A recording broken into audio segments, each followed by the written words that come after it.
제가 차 타이어가 교환을 해야 되는데요. 타이어 교환을 안 했더니요. 눈이 있는데 이게 브레이크를 밟잖아요. 브레이크를 밟으면 계속 차가 돌아요. 그러니까 두 번째는 차가 섰다가 스타트할 때 스타트가 안 돼요. 이게 앞바퀴가 되게 많이 달아가지고요. 교환한다 했는데 그 스타트를 하면은 계속 옆으로 막 가는 거예요. 그래가지고 속도를 내니까 뒤에서 계속 빵빵거리고요. 어떻게 걸 수가 없더라고요. 예? 어디 할 차례죠?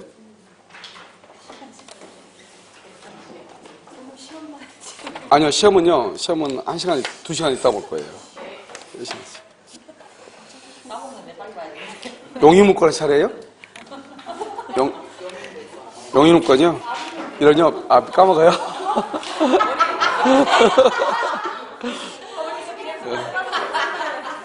그래도 오늘은 비가 안 와서 다행이에요. 비가 왔으면은 그나마 좀 있는 거 다 쓸려 나가는데요. 알겠습니다. 자요. 용인문과 한번 보도록 하겠습니다. 여러분, 용인문과는 지상권하고 지역권하고 전세권인데요. 우리가 이제 강의를 오전에 들었던 분들은 이번 주 목요일 날 민법인 거 아시죠? 네. 목요일 날 민법이에요. 알겠죠? 자, 용인문과 한번 보도록 하겠습니다. 지상권이죠? 그러면 지상권이라고 하는 것은 뭐냐면, 이렇게 이제 지상권이라는 것은요, 이렇게 돼 있죠. 이렇게 윗상자죠? 그래서 여기가 땅이죠? 남의 토지예요. 남의 토지 위에 건물을 이렇게 짓거나, 그 다음에 공작물이죠. 육교나 고가도로나 간판이나, 그 다음에 또 여기다요, 나무를 심거나, 이렇게 하기 위해서 이 갑이라는 사람의 토지예요. 을이라고 하는 사람이 지상권을 설정을 하죠. 그래서 이 지상권을 설정하면 남의 토지 위에 건물을 소유할 수 있단 말이죠. 그런데 이 지상권이라는 것은 타인의 토지 위에 건물 기타 공작물이나 수목이에요. 그냥 목적이 뭐냐면 목적이 한정되어 있어요. 그럼 목적이 한정되어 있다는 것은 농사 짓거나 이런 것은 절대로 안 된다는 거예요. 알겠죠? 그래서 지상권이고요. 타인의 토지 위에요. 그 다음에 이 지상권은 누가 지상권자가 되는 것이냐? 이것은 건물이나 공작물이나 수목의 소유자예요. 이것을 소유하기 위해서 지상권을 설정을 해요. 그런데 이 지상권이라는 것은 소유하는 것이 주된 목적이 하는 것이 아니고요. 이 지상권이라는 것은 타인의 토지 위에 건물을 소유하기 위해서 남의 토지를 사용하는 것이 주된 목적이에요. 여기서 이제 어떤 문제가 발생하냐? 사용하는 게 주된 목적이기 때문에 만약에 건물이 철거가 되죠. 철거가 되면 어떻게 돼요? 다시 건물을 지으면 돼요. 알겠죠? 그 다음에요, 또 한 가지는요, 지상권자하고, 여기 지상권자가 을이죠? 건물의 소유자가 을이잖아요, 원래는요. 원래 을이 돼야 되죠? 그런데 지상권자하고 건물의 소유자가 달라져도 돼요. 왜냐면 지상권은 남의 토지를 사용하는 거기 때문에 반드시 내가 이 건물의 소유를 내가 반드시 할 필요는 없다, 이 말이죠. 알겠죠? 그래서요, 지상권자하고 건물의 소유자, 그 다음에 수목의 소유자가 달라져도 된다, 이 말이고요. 그 다음에 또 한 가지는 뭐냐면, 우리가 이제 담보지상권이라고 해가지고요. 갑이라고 하는 사람의 토지예요. A라고 하는 사람이 저당을 잡을 수가 있어요. 돈을 빌려주고요. 그래서 A라는 사람이 저당을 잡죠. 갑이라는 사람이 토지에다가요. 그러면 이 A라고 하는 사람이 어떻게 돼요? 저당권인데 이 저당권이라는 것은 점유를 하지 않는단 말이죠. 그러니까 토지는 누가 점유하냐? 갑이 점유하죠. 그러니까 이 갑의 토지 위에다가요. 건물을 건축해버릴 수 있단 말이죠. 그러면 토지의 가치가 떨어지죠. 왜냐면 토지는 언제 가장 가치가 많으냐? 토지 위에 건물이 없을 때. 알겠죠? 나대일 때 가장 가치가 높단 말이죠. 그런데 건물을 건축하면 안 되잖아요. 그런데 이 저당권자는 남의 토지를 점유할 수가 없단 말이죠. 그러니까 이 사람이 불안하니까 어떻게 하냐? A라고 하는 사람이 은행이요. 갑한테 돈을 빌려주고 갑의 토지에 저당을 잡으면서 동시에 여기다가 지상권을 같이 설정을 해. 그러면 지상권을 하게 되면 어떻게 되냐? 지상권은 점유한단 말이죠. 그러니까 지상권은 남의 토지 위에 건물을 소유할 수 있단 말이죠. 그래서 이렇게 지상권을 설정을 한다. 이런 말이에요. 그러면 어떻게 하냐면 나중에 이제 갑이 A라고 하는 은행에다 돈을 갚죠. 그러면 저당권이 없어지겠죠? 그러면 지상권도 같이 없어지는 거예요. 지상권은 뭐냐면 담보 가치를 보존하기 위해서 지상권을 설정한 것이지 실제로 은행이 이 지상권을 통해서 타인의 토지 위에 건물을 소유할 목적은 없단 말이죠. 그렇기 때문에요. 이래서 이제 돈을 갚으면 지상권도 같이 없어지죠. 이것을 담보지상권이라고 해가지고 우리 시험에는 2번이나 시험에 나온 적이 있어요. 그 다음에요. 이렇게 윗상이잖아요. 윗상이면 이거는 체단이에요. 체단 존속 기간 보장이에요. 체단 존속 기간을 보장을 해요. 체단. 그러면 여기서 체단 존속 기간을 보장을 하잖아요. 그러면요. 어떻게 되냐면 기본적으로요. 이 지상권자가 건물을 신축을 하죠. 신축을 한 경우는 견고한 건물하고요. 그 다음에 수목이라고 하는 거예요. 수목은요. 최소한 30년을 보장을 해야 되고, 최소한. 그 다음에 경고하지 않는 건물은요, 15년을 보장을 해야 되고요. 기타 공작물, 기타, 육교라든가 고가도로 5년을 보장을 해요. 최소한. 이것은 지상권자가 신축했을 때를 얘기해요. 만약에요, 지상권자 아니고 제3자, 또는 기존의 건물이에요. 기존에 견고한 건물은 어떻게, 기존에 견고하다? 그러면 그것은요, 몇 년을 보장할 수 있느냐? 견고한 건물은 원래 30년, 최소한 30년을 보장해야 되잖아요. 기존의 견고한 건물을 1년, 3년, 5년, 10년, 100년 마음대로 보장할 수 있는 거예요. 그러니까 지상권자가 신축한 경우에만 최소한 30년을 보장한다 이런 말이에요. 그 다음에 여기요. 채장은 뭐냐? 우리가 땅에서요, 하늘을 쳐다보면 막힌 것이 있어 없어? 없잖아요. 그래서 여기서 뭐냐? 채장이라고 해요. 채장. 채장 전속기간은요, 그것은 용구무한이에요. 용구무한이라고 하는 것은 뭐냐? 여기서 봐봐요. 지상권자가요, 견고한 건물을 신축을 했어요. 지상권자가. 그래가지고 지상권자가 50년으로 한 경우가 있고 10년으로 한 경우 이렇게 두 가지가 있단 말이죠. 그러니까 지상권자가 견고한 건물을 신축하기 위해서 토지를 빌리는데 50년으로 약정을 한 경우가 있고 10년으로 약정한 경우 두 가지가 있다 이 말이죠. 아시겠죠? 그러면 이때는요, 유효이다 무효이다. 이것은 유효 무효? 견고한 건물은 유효 무효? 이것은 유효가 되죠. 왜냐면 30년 이상이니까. 알겠죠? 용구만이니까. 여기는요, 10년. 그럼 돼, 안 돼? 안 되죠. 몇 년으로 된다? 이러면 30년으로 다시 돌아가는 거예요. 30년으로. 알겠죠? 다시 30년이 돼버려. 그런데 만약에요, 여기 경과하지 않는 건물은 15년이죠? 경과하지 않는 건물을 30년을 했다. 그러면 괜찮다 이 말이죠. 그런데 경과하지 않는 건물을 5년으로 하죠? 그러면 최소한 몇 년을 보장해야 된다? 15년이니까 15년으로 되는 것이에요. 알겠죠? 그 다음에 여기에서요, 우리가 이제 법적으로 보면 두 가지가 있는데, 공작물의 종류라고 하는 것이 있어요. 이런 공작물의 종류를 정하지 않는 경우, 또는요, 지상권에 있어서 전속기간을 정하지 않는 경우, 이렇게 있단 말이죠. 말이 달라.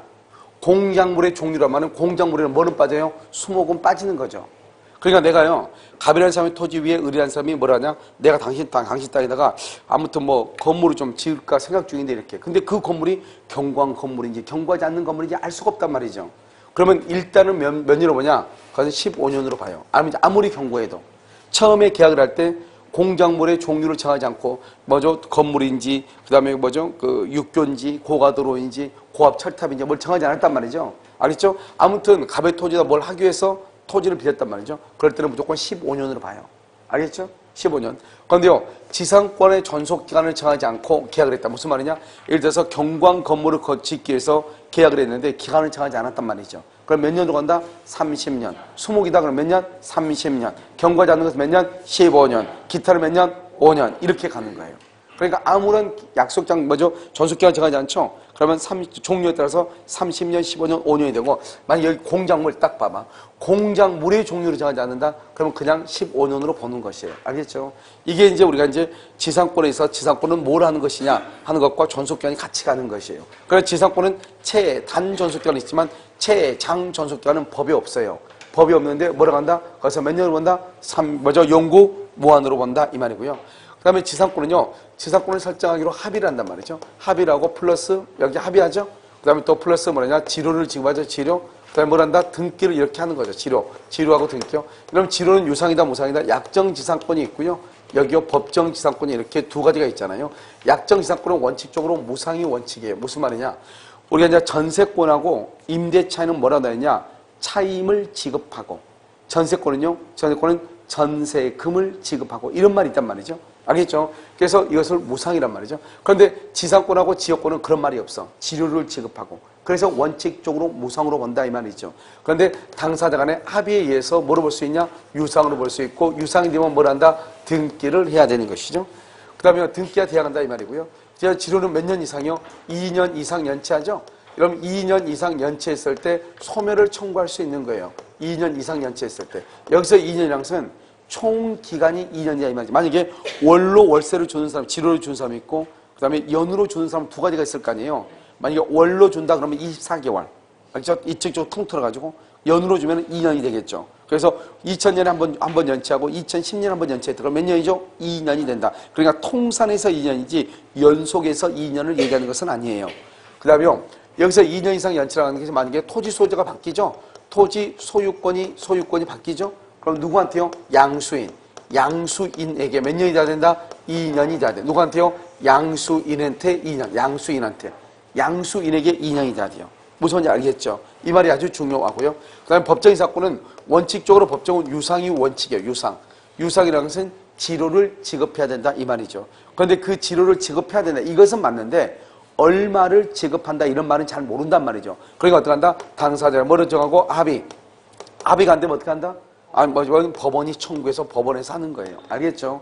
이것을 이제 우리가 지로에 가는 것이다 이렇게 얘기하고요. 그 다음에 이제 지상권이라는 것은 또 지상권은 비용이 가는 거죠. 비용. 이 비용이라는 것은 규정은 없어요. 규정은 없는데 지상권은요 필요비 있죠. 필요비에 대해서는 청구할 수가 없고요. 유익비만 뭐 할 수 있다? 청구할 수 있다 이렇게요. 그 다음에 여기는 또 지상권은 지상물 매수 청구권이라고 하는 것이 있어요. 이 지상물 매수 청구권이라고 하는 것인데 이 지상물 매수 청구권은 사실 지상권에는 규정이 되어 있지만 실질적으로 지상권에서 시험에 나온 경우는 거의 없어요. 이것은 어디서 나오냐? 임대차에서 시험에 나와요. 임대차.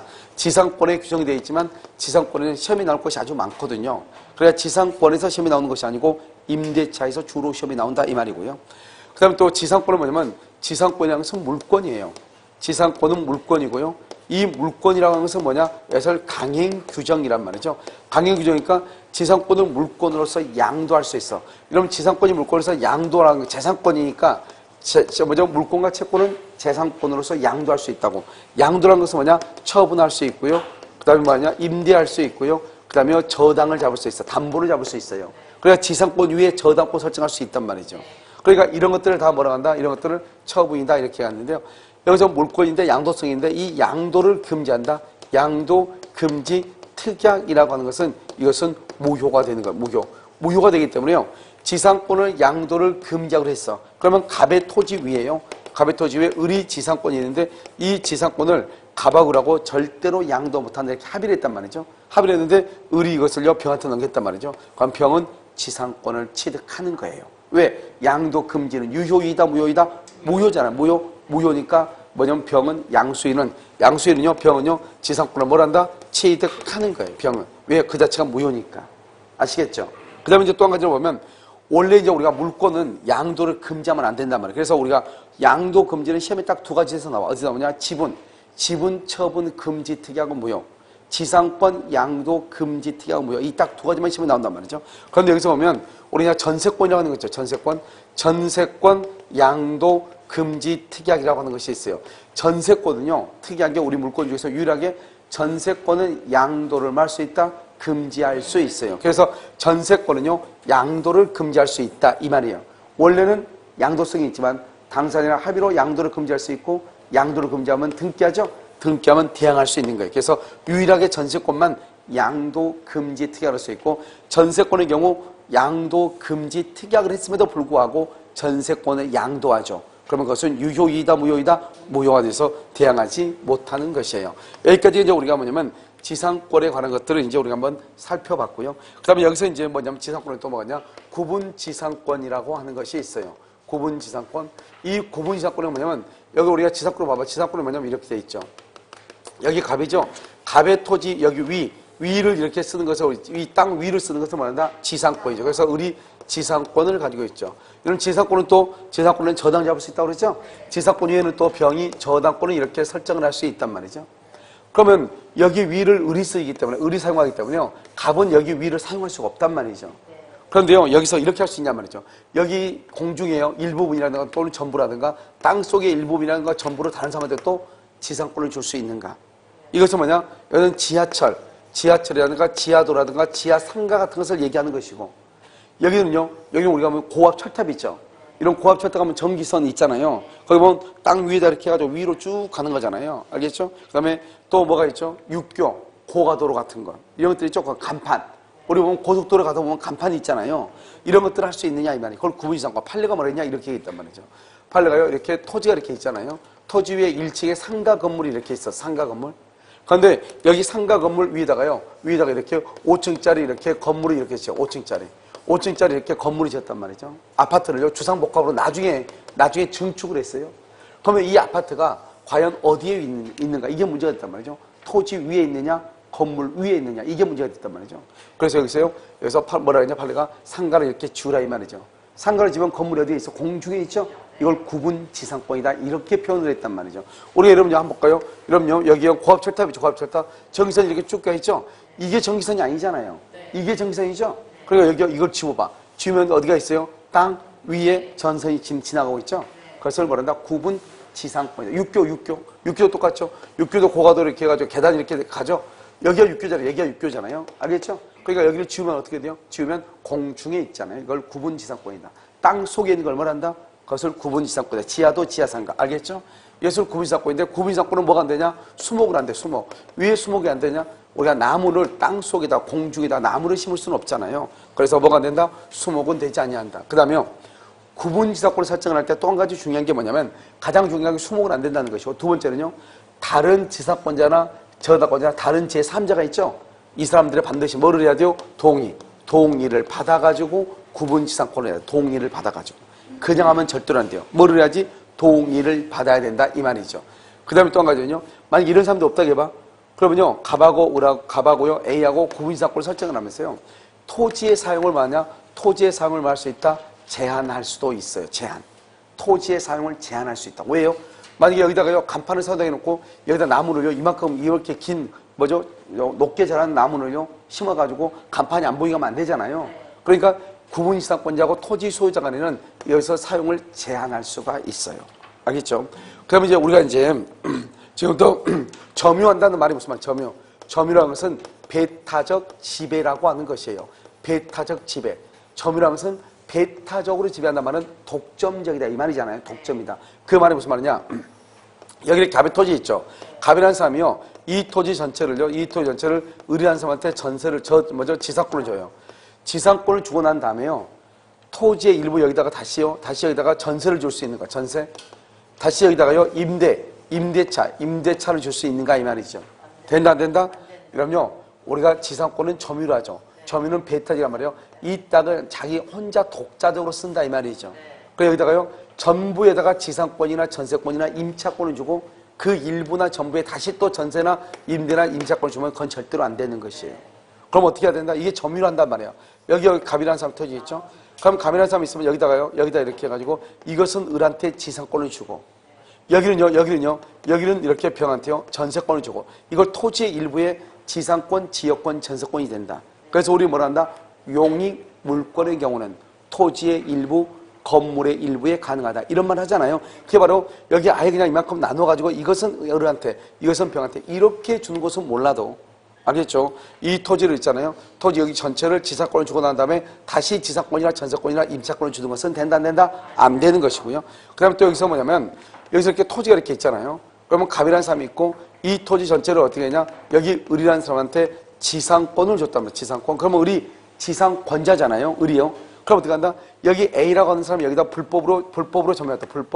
불법으로 점유하고 있다. 그러면 어떻게 하냐? 이거 불법으로 점유하고 있다. A라는 사람이 지금 불법으로 점유하고 있죠? 그럼 어떻게 하면 되냐? 지금 이 토지가 지금 침해를 받고 있잖아요. 침해를 받고 있으면 어떻게 돼요? 지상권자가 또 침해를 받죠. 왜? 지상권은 이 토지를 사용할 수 있는 침해를 받고 있고 이 사람은 소유자로서 침해를 받고 있죠? 그러니까 이 사람은 소유권에 기해서 소유권의 기한. 이 사람은요 지상권의 기한. 지상권의 기한 뭘 할 수 있냐? 물권적 청구권을 행사할 수 있어. 물권적 청구권. 이 물권적 청구권이라고 하는 것은 뭐냐? 지금 이 토지가 침해를 받고 있죠? 그러면 지상권이라고 하는 물권과 소유권이라고 하는 물권이 침해를 받고 있죠? 침해를 받고 있으면 그 물권의 실효성을 확보해 주기 위해서 소유자는 소유권에 의해서 물권적 청구권이 있고 지상권자는 지상권에 의해서 물권적 청구권이 있단 말이죠. 그래서 지상권자가 뭐냐? 지상권에 의해서 방해배제, 이 건물을 철거하고 알겠죠? 다시 나한테 토지를 인도해라, 반환해라. 소유자는요 소유권에 의해서 이 건물을 철거하고 토지를 나에게 반환해라. 이렇게 청구할 수 있단 말이죠. 그래서 소유자도 있고 지상권자도 있다. 이런 말이에요. 알겠죠? 이것을 물권적 청구권이다. 이렇게 얘기하는 것이고요. 그럼 여기서 이제 또 뭐가냐? 분묘기지권이라고 하는 것이 있죠. 이 분묘기지권에서는 분묘를 수호하고 봉사하고 제사하는 권리. 그것을 분묘기지권이라고 한단 말이죠. 그래서 분묘기지권이라는 것은 뭐냐면 이렇게요. 이것을 우리는 뭐란다? 분묘기지다. 이렇게 기지. 이 분묘라는 것은 기지라는 것은 타인의 토지 위에 남의 토지 위에 A라는 사람의 토지 위에요. A라는 사람 토지 위에 갑이라고 하는 사람이요. 자기 조상의 묘를 이렇게 썼다 이 말이에요. 묘를 이렇게 썼다 이 말이죠. 이것은 뭐냐? 남의 땅에다가 묘를 쓴 기본적인 땅. 그래서 분묘기지는 무슨 점유라고 한다? 타조 점유라고 하고, 타조 점유는 시효취득이 된다 안 된다. 그래서 여러분 분묘기지는 시효취득이 안 돼요. 분묘기지는. 이것은 타조 점유가 된다 이런 말이죠. 그 다음에 이 분묘기지는 30평방미터를 초과할 수가 없어요. 여러분 중기도법에서 나중에 뭐 10평방미터나 15평방미터 이런 말이 나올 거예요. 그것은 공동묘지일 때 얘기하는 것이고, 이것은 개인의 분묘 있죠? 개인의 분묘의 한 기당 면적이 그것은 30평방미터를 초과할 수 없다 이 말이죠. 그러면 여기서 이게 이제 분묘기지고, 이런 분묘를 수호하고 봉사하고 제사하고 관리하는 거, 여기 노란색 있죠? 이것을 우리는 뭐란다? 분묘기지권이라고 얘기하는 거. 분묘기지권. 분묘기지권은 뭐냐? 이 분묘를 수호하고, 그 다음에 봉사하고 제사 지내고 관리하는 것, 이런 것들을 분묘기지권이란 말이죠. 그런데 이 분묘기지권의 존속기간이라고 하는 것은 뭐냐? 그것을 분묘를 수호하고 봉사하고 제사하고 관리하는 동안이니까 몇 년이다 그러면 된다 안 된다? 안 되죠. 그 다음에 분묘기지권은 만약에 분묘기를 시효로 취득한다? 시효로 취득한다는 것은 남의 토지 위에 분묘를 설치하고 20년이 흘렀다 이 말이죠. 이런 경우는 별도로 등기한다 안 한다? 등기를 하지 않는다. 왜요? 분묘기지권은 뭐만 있으면 된다? 봉분만 있으면 되기 때문에 등기하지 않아도 그 땅에다가 자수상의 묘를 소유할 수 있는 권리를 취득한단 말이죠. 이런 분묘기권 시효취득은 무상이 원칙이에요. 무상이다. 공짜다. 이런 말이죠. 자, 그 다음에 여기서 보면 이걸 우리 뭐란다? 이것을 봉분이다. 이렇게 봉분이다. 봉분. 알겠죠? 그러니까 봉분이니까 등기를 하지 않아도 된다. 이 말이고요. 반드시 안에 시신이 있어야 되죠? 그러니까 거짓말묘, 가묘가 되면 안 되고요. 이미 있는 묘만 되고요. 다시 묘를 신설하는 것은 안 돼. 신설. 그래서 쌍분 형태 안 되는 것이고요. 그 다음에 묘를요, 개장하면 안 돼. 이미 있는 묘만 되고, 묘를 개장한단 말은 오픈한다 이 말이잖아요. 묘를 개장하면 안 돼. 개장. 알겠죠? 개장하면 안 되기 때문에요. 묘를요, 여기서 이동할 수가 있어요? 없어요? 없죠? 합장할 수가 있어요? 없어요? 없죠. 당연하죠. 왜냐하면 합장하려면 묘를 오픈해야 되잖아요. 그 다음에 또 한 가지는요, 여기서 뭐가 안 되는 거죠? 여기서요? 여기서 이동이나 합장 같은 거 안 되고요. 그 다음에 또 안 되는 것이 있어요. 그것이 바로 뭐냐면, 여기서 암장이라든가 평장 안 돼요. 암장이라든가 평장 있죠? 평장 이런 것은 안 돼요. 암매장이나 평장 이런 것은 안 돼. 이것을 우리는 뭐란다? 분묘기지권이라고 얘기하는 것이에요. 알겠죠? 여기까지가 이제 우리가 이제 지상권에 있어서 가장 기본적인 것이고요. 보통 여기에서 한 문제가 나오죠. 알겠죠? 그 다음에 또 하나가 뭐냐면 법정 지상권이라는 것이 있는데, 먼저 여기에 관한 문제를요 한번 풀어보고 난 다음에 하도록 그렇게 하겠습니다. 알겠죠?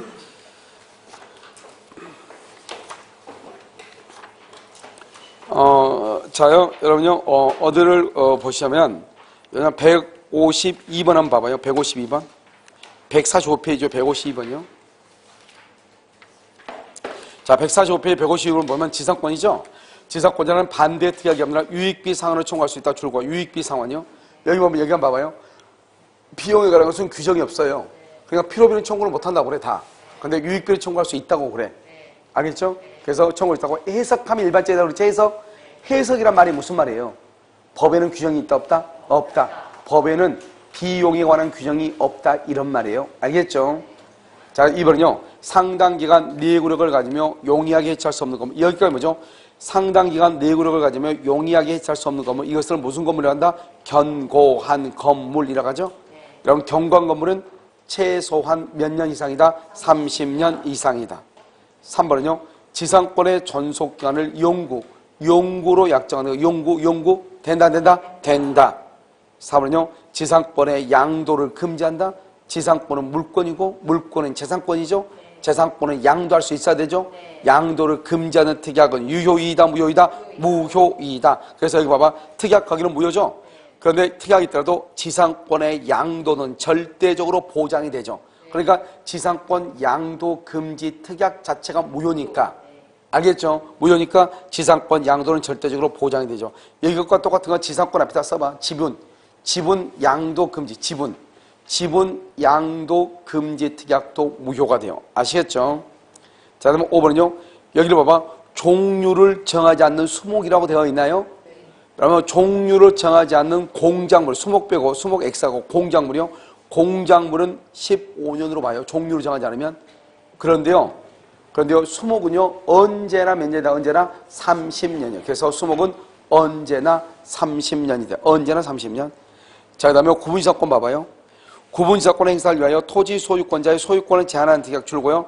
토지 소유권자의 사용권을 제한하는 특약, 그것은 유효가 돼. 유효.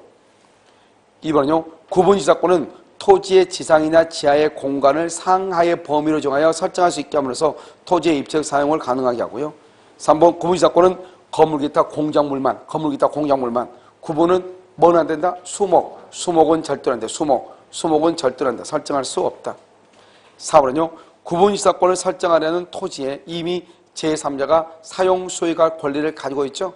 이미 제3자가 사용하고 수익할 권리를 가지고 있다.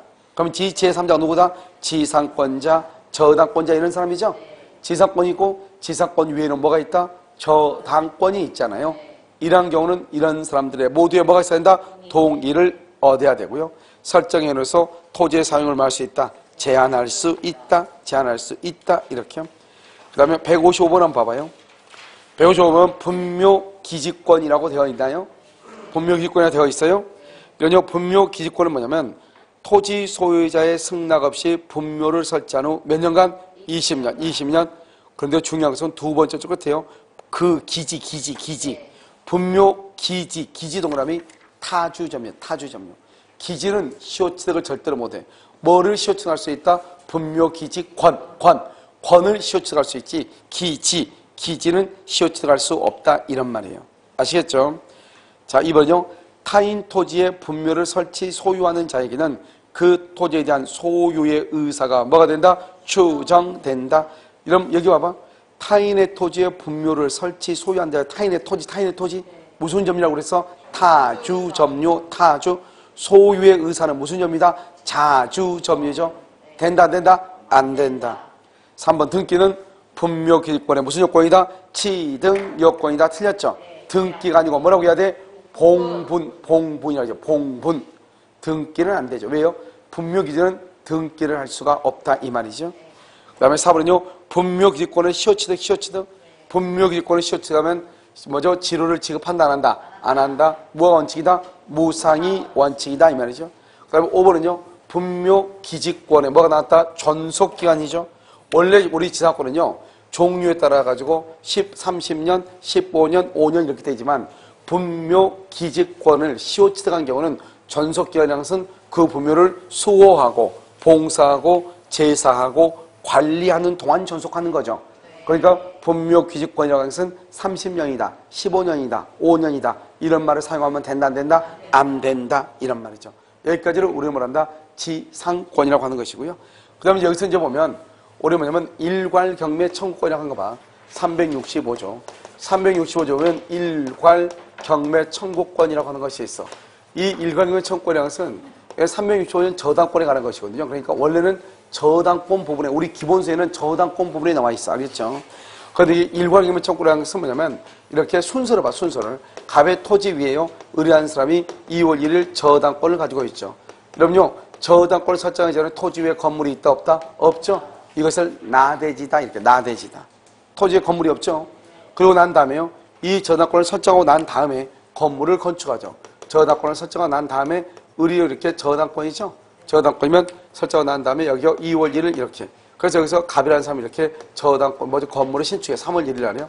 그런데 여기서 갑이 설정이 되고 갑의 상속인이 설정이 돼요. 왜냐하면 상속인은 포괄 승계인이잖아요. 그래서 똑같다 이런 말이죠. 이렇게 된 경우는 이렇게 이제 됐죠. 이럴 때면 어떻게 한다? 이 저당권이라는 것은 토지에만 저당이 잡혔잖아요. 그러니까 원칙적으로 뭐다? 원칙은 뭐만 하면 된다? 토지만 경매라서 토지만 경매하면 경이 경락을 받죠. 그런데요, 이 토지의 저당을 잡기 전에 토지 위에 건물이 있었어요? 없었어요? 없었죠. 없었으니까 어때요? 여기에도 건물이 없는 상태로 경락을 받아야 되는데 지금 건물이 있죠? 건물이 있으니까 이 건물은 뭐를 해야 돼? 철거를 해야죠. 철거 대상이 되죠. 이렇게 철거하게 되면 국가경제 사회적으로 이익이요 손해요? 손해가 되죠. 손해. 그러니까 이 건물을 살릴 수 있는 방법이 없느냐 이 말이죠. 그러려면 어떻게 하냐? 일정한 요건을 갖추어야 돼. 일정한 요건. 뭐냐? 첫 번째, 저당을 잡을 때 토지 위에 건물이 없고 저당을 잡고 난 다음에 토지에 건물이 있고 토지와 건물에서 소유자가 동일해야 된다. 이럴 때는 토지만 경매를 해도 되는데 만약에 토지만 경매하지 않고 토지와 건물을 한꺼번에 경매해도 된다. 이것을 뭐란다? 일괄경매라고 하고, 일괄경매를 하기 전에 첫 번째 토지와 건물의 소유자가 동일해야 돼. 동일해야 되기 때문에 경매하기 전에. 그래서 어떤 문제가 발생하냐? 여기서 보면 이렇게요. 갑이라는 사람이 토지 위에요. 을이라는 사람이 저당을 잡았어요. 2월 1일 저당을 잡고 3월 1일 건물을 지었어. 3월 1일. 근데 그 건물을 A, 지상권자가 건물을 지어. 지상권자가. 용익권을 수여받은 자가. 알겠죠? 용익권을 설정받은 자가 건물을 짓는다. 그러면 토지하고 건물의 소유자가 동일이다 아니다? 아니죠. 이런 경우는 일괄경매가 된다 안 된다? 안 된다 이 말이죠. 그런데요. 경매가 되기 전에 이 토지를 이 건물을요. 여기 갑이라는 사람이 또 매수했어. 매수. 경매가 되기 전에 그러면 토지와 건물 소유자가 어떻게 한다? 동일하죠. 그러면 된다 안 된다? 된다. 그러니까 우리는 원칙적으로는 토지의 소유자가 건물을 신축을 해야 돼요. 그런데 다른 사람이 건물을 신축했다 하더라도 일괄경매가 되기 전까지만 토지와 건물의 소유가 동일하면 일괄경매를 할 수도 있다. 이것은 뭐다? 두 번째, 권리이지 뭐가 아니다? 의무가 아니다. 권리이지 뭐가 아니야? 의무가 아니니까 반드시 일괄경매할 필요가 없고 토지만 뭐 할 수 있다? 경매할 수 있다. 그 다음에 세 번째는요. 과잉경매가 아니다. 과잉경매. 과잉경매가 아니다. 이 말이에요. 과잉경매. 여러분 과잉경매란 말의 뜻이 뭐예요? 과잉이다. 과잉경매라는 것은 만약에 이렇게 삼각 건물 하나고요. 그 다음에 여기 임야 있죠. 임야. 이 두 가지로 공동으로 저당해봤어. 공동으로 저당해봤는데 그래서 돈 1억을 빌려줬단 말이죠. 이것만 경매도 한 3억 남고 토지만 경매 3만 경매도 한 3억 정도 나온단 말이죠. 그러면 아무리 공동으로 잡았다 할지라도 어느 하나만 경매하면 되는 거잖아요. 그런데 굳이요. 공동으로 잡았다 해서 둘 딸을 경매하게 되면 건물하고 임야한 소유자한테 너무나 큰 타격이죠. 그러나 이런 경우는 하나만 경매해도 충분히 돈을 받을 수 있을 경우 이런 경우는 다른 쪽의 경매는 치하를 시켜버려. 알죠? 그래서 임야에 대한 경매를 치하고 건물만 경매를 시키는 걸 과잉경매라고 그래. 그런데 이 과잉경매는 돈을 받을 수 있음에도 불구하고 이 말이죠. 그런데 일괄경매라는 것은 돈을 받고 안 받고의 문제가 아니죠. 일괄경매라는 것은 건물이 철거당하느냐 안 당하느냐가 큰 문제란 말이죠. 그래서 일괄경매의 경우는 과잉경매라는 말이 적용되지 않는다. 무슨 말이냐? 토지만 경매도 충분히 돈을 받을 수 있어도 건물까지 말 수 있다? 경매할 수 있다 이 말이죠. 아시겠죠? 그러면 일괄에서 경매하게 되면 한 사람이 이렇게 경락을 받겠죠. 한 사람이요. 한 사람이 이렇게 경락을 받겠죠. 그러면 토지에 대한 매각대금이 나오죠. 토지에 대한 매각대금이 나오고 건물에 대한 뭐가 나온다? 매각대금이 나오죠. 그럼 우리는 어떻게 돼요? 토지에만 저당을 잡았죠? 건물에는 저당을 잡았어 안 잡았어? 안 잡았죠? 그러니까 건물에 대한 매각대금에서는 돈을 받을 수 있다 없다? 없다. 어디만 받는다? 토지에만 받는다. 이것을 뭐란다? 일괄경매라고 얘기하는 거야. 일괄경매. 그러면 이 일괄경매가 차이가 뭐냐? 비교를 해야 돼. 비교 바로 366조 법정지상권이라고 하는 것이에요. 이 366조 법정지상권은 하나 이제 앞에 따지면 되죠. 지상권은 뭐냐? 지상권은 타인의 토지 위에 건물을 소유하는 것을 지상권이에요. 남의 토지 위에. 그럼 지상권이나 또는 뭐가 있어야 돼요? 임차권이 있어야 되죠. 임차권이 있어야 되죠.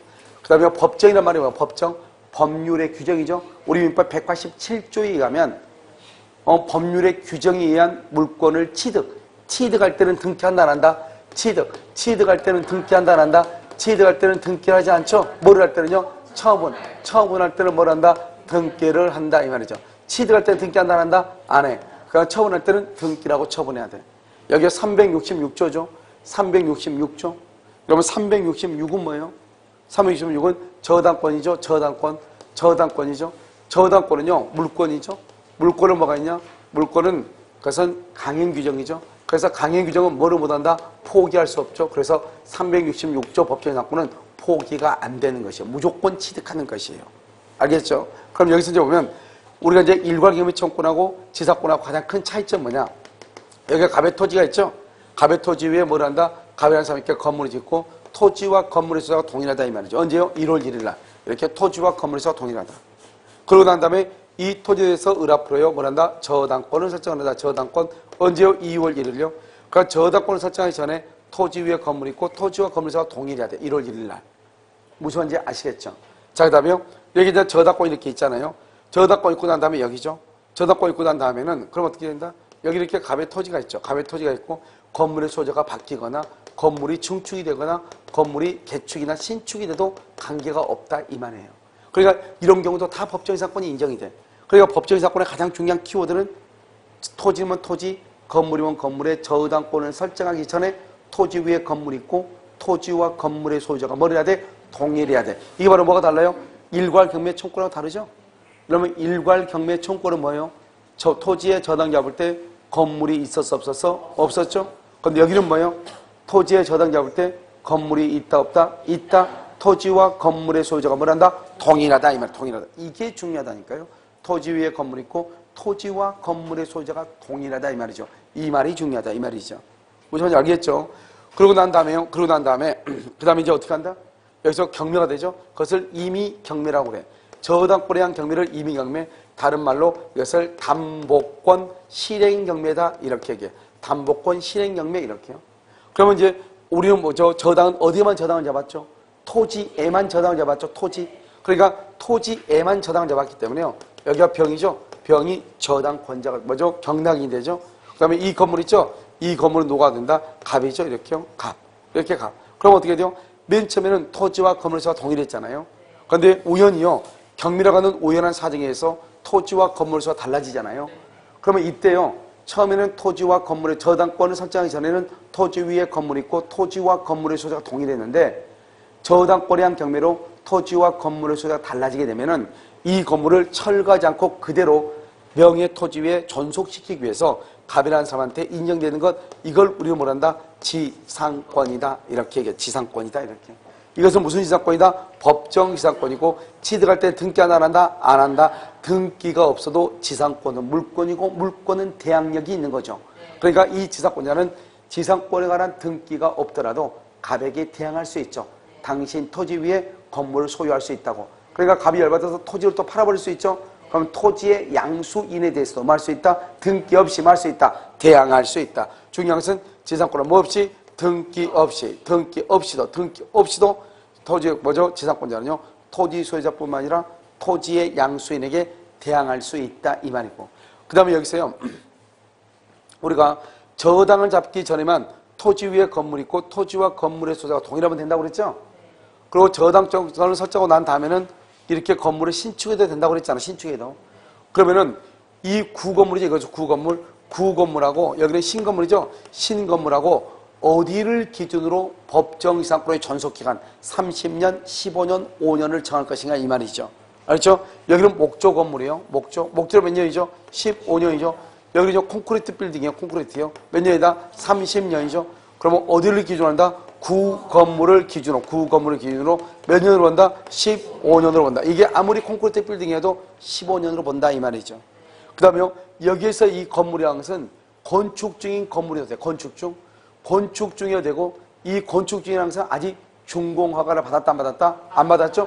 이것을 우리로 말한다. 무허가라고 하고 무허가니까 아직 등기가 됐어 안 됐어? 안 됐죠? 미등기 모든 것이 다 가능하다 이 말이죠.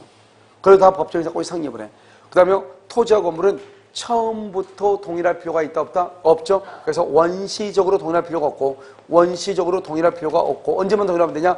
2월 1일 토지나 건물의 저당을 잡기 전에만 토지와 건물의 소유가 동일하면 돼. 그런데 만약에 저당을 잡기 전에 토지와 건물의 소유가 다르다. 그럼 법정 이상권은 된다 안 된다? 안 되고 저당을 잡을 때 토지 위에 건물이 없다. 법정 이상권은 된다 안 된다? 안 된다 이 말이죠. 여기서 그래서 뭐가 나오냐? 저당권자의 승낙을 받아서 건물을 신축했다. 이런 거 봐봐요. 저당권자의 승낙을 받아서 건물을 신축했단 말은 저당권을 설정하기 전에는 건물이 있었다 없었다? 없었다. 법정 이상권 된다 안 된다? 안 된다 이 말. 안 된다. 이것을 여러분요. 이것을 법정 이상권이고 이것을 일괄경매 청구권이라고 하는 거예요. 그러니까 일괄경매 청구권은 토지의 저당을 잡을 때 토지에 건물이 없다가 저당을 잡고 난 다음에 건물을 짓고 그 토지와 건물에서 동일해야 되고 그랬을 때는 토지만 경매를 해도 되지만 일괄해서 경매를 할 수 있다. 그런데 일괄해서 경매를 하더라도 토지에 대한 매각 대우에 있으면 우선 배제를 받고 건물에 대한 매각 대우에 있으면 우선 배제를 받을 수가 없는 것이다. 이것은 권리가 아니고 뭐다? 권리이지 뭐가 아니다? 의무가 아닌 것이다. 그 다음에 그건 과잉 경매란 말이 나와 안 나와? 안 나오는 것이다 이 말이죠. 그래서 우리가요 일괄 경매 청구권에 관한 문제를 한번 봐. 156번 한번 봐. 156번. 156번 봤어요? 토지 저당권자의 일괄 경매 청구권에 나왔죠? 1번 건물은 토지에 대한 저당권이 설정될 당시 이미 존재. OX, X.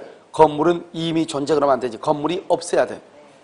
2번 저당권 설정자가 건축하여 제3자에게 양도했어. 그러니까 제3자한테 양도했단 말은 건물을 신축해서 양도했단 말은 지금은 토지하고 건물의 소재가 같다는 거야, 같지 않다는 거야? 같지 않다 이 말이죠. 같지 않다.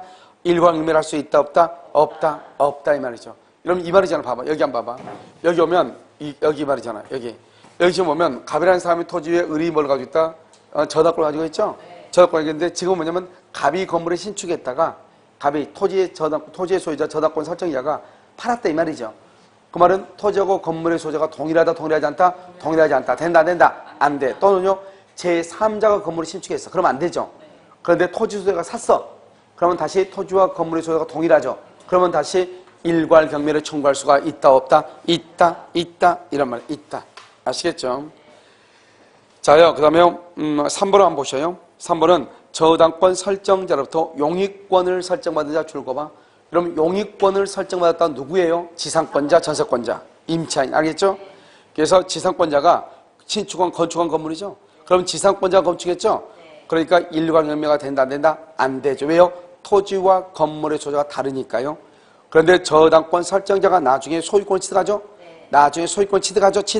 그러면 다시 일괄 경매가 된다, 안 된다? 된다. 그러니까 언제까지만 동일하면 된다? 경매 청구 전까지만 동일하면 된다. 이 말이죠. 4번은요. 저당권자는 건물에 매각되면 우리가 일괄 경매는 토지에만 저당이 있는 거잖아요. 건물에는 저당이 없는 거죠. 그러니까 어떻게 돼요? 건물에 매각되면서는 우선 변제가 된다, 안 된다? 안 되죠. 어디만 된다? 토지에 대한 매각되기만 되는 거죠. 그것을 얘기하는 것이고요. 그 다음에 5번은요. 우리는 일괄 경매를 청구할 수도 있고 청구하지 않을 수도 있죠. 이것을 우리는 뭐란다? 권리이지 뭐가 아니다? 의무가 아니다. 이렇게 얘기하죠. 권리이지 의무가 아니다. 이렇게 얘기하는 것이에요. 알겠죠? 그래서 이제 이것을 보는 것이고. 그 다음에요. 여러분 이제 보면 158번 한번 봐봐요. 158번 보면 이제 이게 우리가 다시 여기 좀 더 설명을 하고요. 그 다음에 이제 여러분들이 뭘 알아야 되냐면 일괄 경매 청구권이라고 하는 것하고 뭐를 구분해야 되냐? 법정 지상권하고 차이점을 구별해야 되겠죠? 일괄 경매 청구는 뭐죠? 토지에 전환이 없을 때 건물이 없다가 그 다음에 건물을 건축하고 토지와 건물의 수가 동일하면은 토지만 경매할 수도 있다. 그러면 토지만 경매하면 건물은 뭘 해야 된다? 철거를 해야 된다. 그런데 토지와 건물을 한꺼번에 경매하면 철거한다, 안 한다? 안 한다. 그렇다 하더라도 건물에 대해서는 저당권이 설정된 적이 있다, 없다? 없다. 그러니까 건물에 매각되기 위해서는 우선 변제를 받을 수가 없다. 어디만 받을 수 있다? 토지에만 받을 수 있다. 알겠죠? 그럼 과잉 경매란 말이 나와, 안 나와? 안 나온다고 그랬죠? 그 다음에 366조는요. 저당을 잡기 전에 토지 위에 건물이 있고 토지와 건물의 소재가 뭘 해야 돼? 동일해야 돼. 이게 가장 중요해.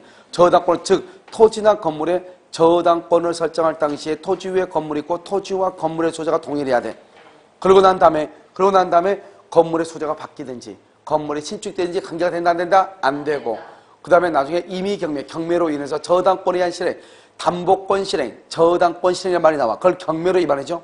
토지와 건물의 소재가 달라지죠. 그러면 건물을 철거하지 않도록 하기 위해서 건물의 소유자에게 인정되는 것, 우린 이것을 뭐란다? 법정 지상권이라고 얘기하는 것이고, 법정 지상권은 187조에서 취득할 때는 등기를 한다, 안 한다? 안 하죠. 등기하지 않기 때문에 지금 현재 등기가 없다고 할지라도 토지 소유자에게 지상권을 가지고 대항할 수 있고, 토지를 양수한 자에 대해서도 등기 없이도 뭐 할 수 있다? 대항할 수 있다. 그 다음에 이제 이게 366이고, 자, 이제 305조요. 305조의 경우는 뭐냐? 305조 법정 지상권은 우리가 이제 먼저 법정 지상권은 항상 토지 위에 뭐가 있어야 돼? 건물이 있고 토지와 건물의 소재가 동일해야 돼. 항상. 그리고 건물의 의리요 전세권을 설정을 해. 건물에 전세권을 설정하죠. 건물에. 알겠죠? 그러고 나서 어떻게 해야 돼요? 토지 소유자가 이렇게 3월 1일 병으로 바뀌어. 토지 소유자가 병으로 바뀌어. 토지 소유자가. 그러면 여기는 뭐가 있다? 여기는 갑이 건물이 있죠? 여기는 뭐가 있다? 의리 전세권이 있죠. 그럼 우리는 법정 지상권이라는 것은 누구에게 인정되는 것이다. 법정 지상권은 누구에게? 건물 소유자. 그러니까 전세권자냐 전세권 설정자냐 이 말이죠. 그래서 항상 여러분요 건물 소유자에게 법정 지상권이 인정돼. 그러니까 305조에서 가장 중요한 키워드는 뭐냐? 전세권 설정자에게 법정 지상권이 인정된다. 누구한테? 전세권 설정자에게 법정 지상권이 인정이 된다 이란 말이에요. 무슨 말인지 알겠죠? 자, 그 다음에 305조를 얘기하는 것이고요. 근데 그 다음에 관습상 법정 지상권이요. 관습상 법정 지상권이라는 것은 뭐냐? 여기는 뭐는 안 돼요? 관습상은 뭐가 안 되냐면 환지하고 환지. 환지하고 환매의 경우는 관습상 법정사건이 안 돼요. 환매는 뭐냐? 봐. 내가요, 땅이나 건물을 팔았다가 다시 5년 이내에 다시 사오기로 약속한 거예요. 그럼 비록 나는 지금 팔았지만 5년 이내에 내가 다시 사온단 말이죠. 그러니까 결국 매수인은 5년간만 소유자고 5년이 지나면은 땅을 빼앗긴다, 건물을 빼앗긴다고 하는 사실을 알고 있다, 모르고 있다? 알고 있는 사람이죠. 알고 있죠. 알겠죠? 그러니까 결국 만약에 토지를 매도하고 5년 이내에 다시 사오기로, 매수하기로 환매 특약을 했단 말이죠. 그런데 그 토지 위에요, 매수인이 건물을 지었어. 그럼 겉으로 보기에는 토지도 을 앞으로 등기가 돼 있고 건물도 을 앞으로 등기돼 있으니까 토지와 건물의 소재가 동일한 것처럼 보이지만 실제 토지는 을의 것이다, 갑의 것이다. 갑의 것이야. 몇 년 안에? 5년 안에. 그러니까 결국 을은 남의 토지 위에 건물을 건축한 것과 똑같아. 그러니까 토지와 건물의 소재가 동일하다, 동일하지 않다? 동일하지 않다? 법정이상권 인정되지 않아. 환지는 땅을 맞바꾸는 거죠? 알죠? 그래서 법정이상권 인정되지 않는단 말이죠. 환지하고 하면 안 된다. 그러면 여기서 지상권은 뭐냐? 항상 지상권은 토지 위에 뭐가 있어야 된다? 건물이 있고 토지와 건물의 소재가 뭐를 해야 된다? 동일해야 돼. 항상 토지 위에 건물이 있고 토지와 건물의 소재가 동일해야 돼. 그리고 난 다음에 우리는요, 이 건물이나 토지가요, 어떻게 된다? 을하고 이렇게 처음에는 동일했다가 나중에 달라져야 돼. 처음에는 동일했다가 나중에 달라져야 돼. 처음에는 동일했다가 나중에 달라져야 돼. 달라진 이유가 뭐냐? 그 달라진 이유가 언제냐? 매매로 달라진다. 매매. 즉 뭐냐? 여기요, 저당권이라든가 전세권이라든가 그거 빼고, 알겠죠? 여기 환지하면 빼고 매매라든가 교환이라든가 증여계약이라든가 그다음에 공유물 분할이라든가 그다음에 무슨 경매냐? 강제경매. 저거는 무슨 경매죠? 이비경매죠? 강제경매라든가 그다음에 불화처분이라든가 뭐 대물변제라든가 이런 이유로서 달라져. 다른 이유로 달라진 것을 뭐란다? 관습상이라고 그래. 그러니까 우리가요, 저당권에 의한 경매로만 달라지면 뭐라 한다? 366조 법정이상권. 전세권 설정하고 난 다음에 달라지면 뭐라 한다? 305조 법정이상권. 그런데 여기는 뭐라 한다? 관습상 법정이상권이다. 그래서 관습상은 아무튼 매매나 교환이나 증여나 불화처분이나 대물변제나 강제경매나 이런 이유가 있기 이전에 토지 위에 건물이 있고 토지와 건물의 소재가 동일했는데 건물만 바뀌거나 또는 토지만 바뀌는 경우, 알겠죠? 그래서 맨 처음에는 동일했는데 나중에 달라진다. 이것을 뭐란다? 관습상이다. 이렇게 얘기해요. 관습상이다. 알겠죠? 관습상 법정 지상권이다. 이렇게 얘기를 하는 것이죠. 그래서 이제 여기까지 한번 보시면, 이러면요, 158번은 158번 한번 봐. 158번. 158번 한번 보시면 거기는 뭐라고 나왔죠? 대지 위에 건물을 소유하고 있는 갑은 그 대지에 대해서 을에게 저당권을 설정해 준 다음 건물을 병에게 매도하고 이전듣게 했다. 그런데 있죠? 대지 위에 건물을 소유하고 있는 갑. 그 말이 무슨 말이죠? 땅하고 건물의 소유자가 뭐라다? 동일하다. 그래서 갑은 그 대지에 을에게 저당권을 저당권 설정해주고 건물을 다시 병한테 매도하고 등기해줬다. 그러고 난 다음에 그 후 을의 저당권 실행이라는 경매가 됐다. 대지가 정액이 매각됐다. 여기 한번 봐봐. 여기. 지금 어떻게 했냐? 이런 상황이죠. 지금 여기요. 저당을 잡을 때는 토지 위에 건물이 있고 토지와 건물에서 동일했는데요. 그런데 건물만 A한테 팔아먹었어. 그래도 문제가 된다, 안 된다? 안 된다고 그랬죠. 안 된다. 그래서 법정사건 인정된다, 안 된다? 된다. 그러고 나서 임의경매죠. 저당권이랑 경매는 토지의 소재가 달라져. 그러면 누구한테 법정사건 인정된다? A한테 법정지상권이 인정된다. 알겠죠? 그러니까 우리가 저당을 잡을 때만 토지 위에 건물이 있고 토지와 건물의 소재가 동일하면 되고 저당권을 설정하고 난 다음에는 달라져도 문제가 된다, 안 된다? 안 된다. 알겠죠? 그것을 얘기하는 것이죠. 자, 그럼 다시 한번 볼까요? 1번, 병은 대지 위에 아무런 권리를 갖지 못한다. 여기서 병이 누구냐? 저기 지금 A죠? 여기. A, 이게 병이죠? 병은 뭘 갖는다? 법정 지상권을 갖는다. 2번은요, 병은 건물의 소유권을 이전받은 즉시 관습상 법정 지상권을 취득하고 이를 계속하여 정에게 대항할 수 있다. 이렇게 되어 있나요? 잠깐 놔두고. 3번은요, 병은 을의 저당권 실행에 의해서 366조 법정사건을 취득하죠. 저당권에 대한 경매니까요. 4번은요, 병은 관습상 법정사건과 저당권 실행에 의한 법정사건 틀렸어. 뭐만 있다? 저당권 실행이다. 관습상은 뭐다? 저당권하고 전세권하고 환지 환매 빼고죠. 그러니까 저당권, 전세권, 환지 환매 빼고니까 관습상은요. 저당권이면 366이고 그 다음에 전세권이면 305조고 환지 환매 빼고니까 관습상 법정사건 거기가 틀렸어. 알겠죠? 5번은요. 병은 지상권을 취득하지 못하지만 틀렸죠. 병은 뭐한다? 지상권을 말 수 있다. 취득할 수 있죠. 여러분 지금 여기 2번 한번 보면 원래 여러분요 내가 지금 설명을 하는데 설명하고 나서 여러분요 뭐라냐면 혹시 이해가 안 될 수 있어. 알겠죠? 그러면 그런가 보다 이렇게 생각하면 돼. 봐. 원래는 뭐냐면 저당권이 설정되고 난 다음에 이 저당권에 의한 경매로 달라지면 무조건 366조 법정이상권이라고 그랬죠. 그런데 우리가 이 경매가 되기 전에 어떤 현상이 발생했냐. 지금 갑의 토지 위에 지금 갑이라는 사람이 건물을 가지고 있고 여기 이 건물이죠. 건물을 이 을이 여기에 을이요 저당권을 가지고 있고 저당권 2월 1일 그리고 난 다음에 이 건물이 3월 1일 날 매매가 된 거예요. 건물이 매매가 돼. 그럼 건물이 매매돼서 이것을 병이 이렇게 건물을 갖는 거예요. 아직 저당권에 의한 경매가 됐어 안 됐어 아직? 안 됐죠. 아직 저당권에 의한 경매가 안 됐으니까 을이 여전히 저당권자가 된단 말이죠. 2월 1일. 그럼 매매는 3월 1일이죠. 그럼 여기까지 한번 봐봐. 처음에는 토지와 건물사가 동일했죠. 동일하다가 토지와 건물사가 어떻게 됐어? 달라졌죠. 달라졌는데 뭐 때문에 달라졌어? 매매로 달라졌죠. 매매로 달라진 것을 뭐라고 그래? 관습상이죠. 그러니까 여기 병이라는 사람이 관습상 법정 지상권을 이렇게 취득하는 거야. 관습상.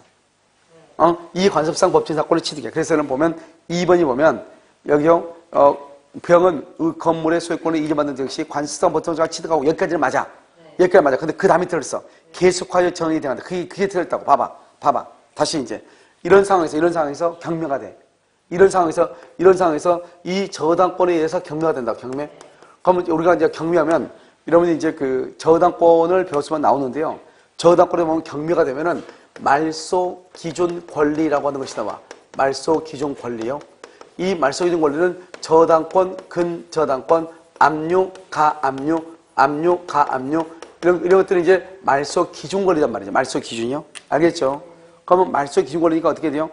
말소가 되는 기준이다 이 말이죠. 우리가 이제 이런 상태에서 경매가 되면요. 저당권이나 근저당권이나 압류나 가압류가 어디 갔냐 빨리 찾아. 어디가 있어? 저당권이 여기 있죠? 그러면 이 말소 기준 권리가 을이 말소 기준 권리, 을이 말소 기준 권리가 돼. 그래서 어떻게 되냐? 경매가 되면은 저당권 이하의 모든 권리는 다 소멸해. 저당권 이하의 모든 권리는 다 소멸해. 알겠죠? 그러니까 소멸하니까 저당권도 없어지고 지상권도 간섭상 법정지상권도 없어지는 거예요. 없어지면서 동시에 뭐가 생겨? 동시에 366조 법정지상권이 생겨. 법정지상권이 366조. 알겠죠? 그러니까 이 토지를 정의라는 사람이 만약에 동시에 정의 만약에 토지의 소유권을 취득했다. 경락이 돼서 그러면 토지 위에 있는 병은 뭘 취득한다? 366조 법정지상권을 취득해. 그러니까 여기에서 뭐냐면 이렇게 얘기하면 여러분들이 지금 초반에는 이런 말을 하면 조금 헷갈릴 수 있단 말이죠. 그러니까 그냥 어떻게 이해하시면 제일 좋냐? 이렇게 이해하시면 돼.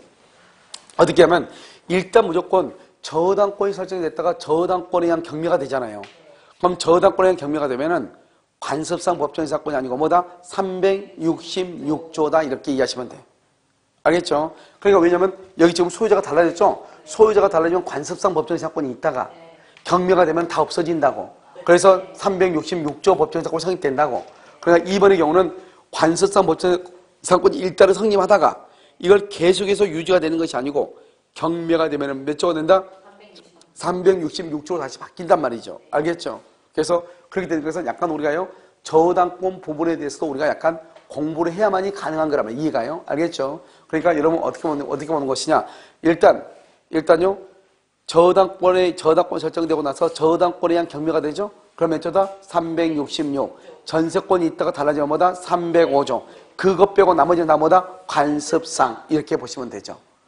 무슨 말인지 여러분 지금 아시겠죠? 일단 그렇게 이해하고 있으면 돼. 이것을 우리 뭐란다? 법정지상권이에요. 이거 말고도 이런 이제 우리가 문제풀이 할 때는 좀 더 자세하게 했는데 저희 기본 강의 할 때는요. 우리가 이제 문제풀이 하는 강의 있죠? 거기 보면 좀 더 이제 자세하게 이렇게 했단 말이죠. 그런데 지금은 여러분요. 이 정도까지 기본 이론에서는 알아놓으면 돼요. 그래서 365조 일괄 경매란 말이 무슨 말인지 366조 법정지상권이란 말이 무슨 말인지 그래서 여러분이 알아두면 된다 이 말이죠. 무슨 말인지 아시겠죠? 이렇게 하고 여러분요. 잠깐 쉬었다가요. 지역권하고요. 전세권하고 한번 보도록 그렇게 하겠습니다.